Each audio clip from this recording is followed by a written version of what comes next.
हिंदी में कहानी पढ़ना तो बहुत आसान लगता है, पर कविता पढ़ना, उसके अर्थ को समझना और साथ ही साथ उसके बीच से प्रश्नों का उत्तर देना अक्सर बच्चों को बड़ा मुश्किल लगता है। Hello students, welcome back to my class. और आज की क्लास है हिंदी की एनसीईआरटी किताब है मल्हार। मल्हार का जो चैप्टर 3 है, पार्ट 3, पहली बूंद। इस कविता को सिर्फ हम पढ़ेंगे नहीं, बल्कि कविता के एक एक शब्द का अर्थ समझेंगे, कविता का भावार्थ यानी हर शब्द का क्या, पूरे पैराग्राफ का क्या अर्थ है, और साथ ही साथ इसके बीच से क्या प्रश्न पूछे जा सकते हैं ये भी पढ़ेंगे। तो प्लीज़ इस क्लास को पूरी ज़रूर देखिएगा बिना स्किप किए, और अगर अच्छी लगेगी तो ही लाइक, कमेंट और शेयर करके चैनल के सब्सक्राइब या फॉलो बटन को क्लिक कर लीजिएगा। तो चलो शुरू करते हैं। तो ये पहली बूंद एक कविता है। और वह पावस का प्रथम दिवस, पावस मतलब, पावस का अर्थ होता है पवित्र, दिवस का अर्थ होता है दिन।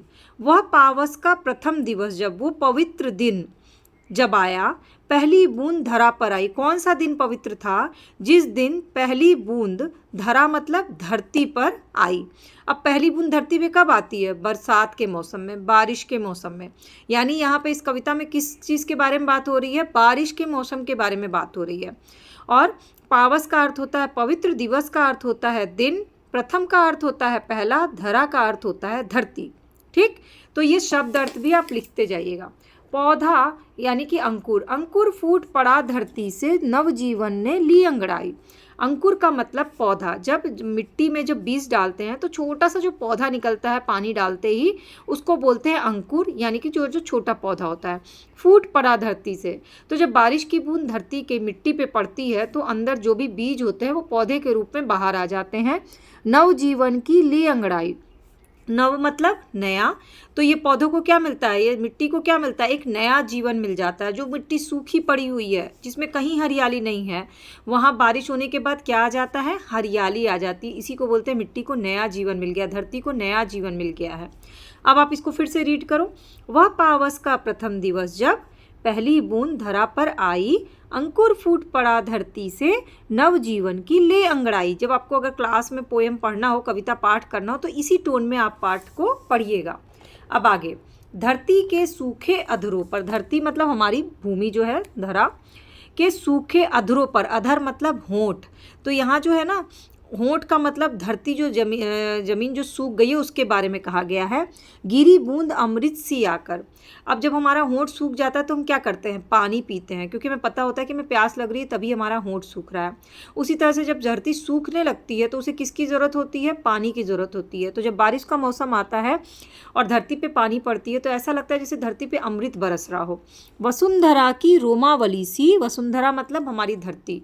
तो यहाँ आप देखो, दो पर्यायवाची आपको धरती का मिल गया, एक तो वसुंधरा और दूसरा धरा। पर्यायवाची शब्द भी आप हिंदी में जरूर पढ़ते होंगे।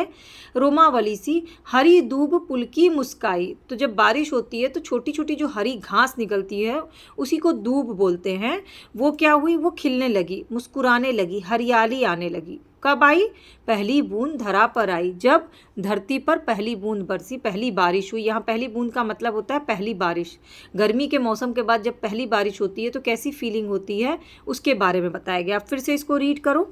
धरती के सूखे अधरों पर, अधर मतलब होंठ, गिरी बूंद अमृत सी आकर, वसुंधरा की रोमावली सी, वसुंधरा मतलब धरती, हरी दूब पुलकी मुस्काई, पुलकी मतलब दूब मतलब घास, पहली बूंद धरा पर आई। आसमान में उड़ता सागर, आसमान में उड़ता सागर किसको बोला गया? जो बादल लगते हैं ना उसको बोला गया है। एकदम लगेगा जैसे सागर की लहर की तरह उड़ रहा है। लगा बिजलियों के स्वर्णिम पर, और बिजलियां चमकने लगती हैं। जब बारिश का मौसम आता है तो बिजलियां चमकती हैं जो स्वर्णिम, सोने जैसी लगती है, क्योंकि जो चमक होती है ना वो सोने जैसी होती है। जब बिजली चमकते हुए आपने कभी देखा होगा, एक अजीब सी शाइन आती है बादल में। बजा नगाड़े जगा रही है, जब बिजली चमकती है तो आवाज़ आती है गड़गड़ाहट की, वो ऐसा लगता है नगाड़े कोई बजा रहा, ढोल नगाड़े जो बजते हैं ना वैसा। बादल धरती की तरुणाई, पहली बूंद धरा पर आई। बादल और धरती एकदम जो आलसपन होता है ना वो ख़त्म हो जाता है। और जैसे ही कब ख़त्म होता है? जब पहली बारिश होती है। ठीक, आसमान में उड़ता सागर, लगा बिजलियों के स्वर्णिम पर, बजा नगाड़े जगा रहे हैं, बादल धरती की तरुणाई, पहली बूंद धरा पर आई। नीले नैनों सा ये अंबर, जो बादल है वो नीले रंग के हैं और ऐसा लग रहा है कि वो बादल जो है वो आँख की तरह, नयन मतलब आँख, यह अंबर, अंबर मतलब आसमान, आसमान किसकी तरह लग रहा है, क्वेश्चन पूछा जाएगा तो आप क्या बताओगे, आसमान की तुलना किससे की गई है, नीले आँख की तुलना की गई, नीले आँख से तुलना की गई है।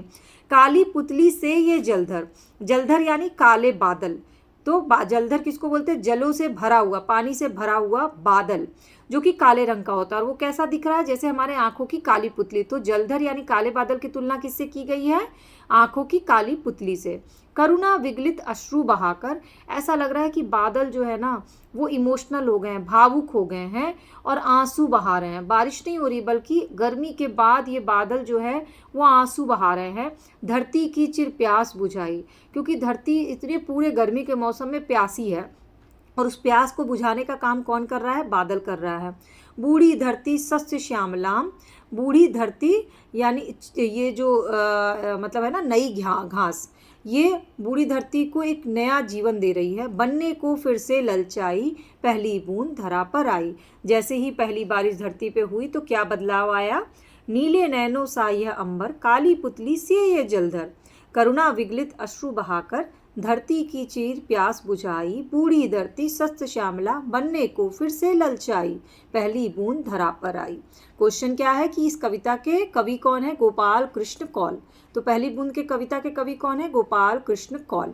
अब आपको शब्दों के अर्थ समझ में आ गए, कविता का भावार्थ समझ में आ गया। अब बचता है प्रश्न उत्तर, कवि का परिचय, पाठ से कौन से प्रश्न उत्तर पूछे गए हैं, ये सारी चीज़ें। तो इसके लिए आपको क्या करना है, मेरे चैनल का जो ज्वाइन या मेंबरशिप है ना, आप उसको ज्वाइन कर लो। सारे प्रश्नों के उत्तर की वीडियो आपको मिल जाएगी, और अगर नहीं मिले तो मुझे व्हाट्सएप पे कमेंट करना, मैं वो वीडियो आपसे शेयर कर दूंगी। क्लासेस जो है वो चैनल पे फ्री ऑफ कॉस्ट है, लेकिन जो प्रश्न उत्तर है उनको प्रॉपर तरीके से मैं प्रॉपर लिखवाती हूँ। उसके लिए आप मेरे चैनल को ज्वाइन कर लीजिए, और बहुत ही आसान तरीके से और बहुत कम अमाउंट में आप ज्वाइन कर लीजिएगा, और आपको सारे सब्जेक्ट के हर चैप्टर के क्वेश्चन आंसर आपको मेरे चैनल पर मिल जाएंगे। अब अगर क्लास अच्छी लगी हो, आसानी से समझ में आई हो, तो चैनल के सब्सक्राइब या फॉलो बटन को क्लिक कर लीजिएगा। कोई भी डाउट हो, कोई क्वेरी हो, या आपको ये क्लास कैसी लग रही है, ये व्यूज़ नीचे कमेंट सेक्शन में ज़रूर दीजिएगा।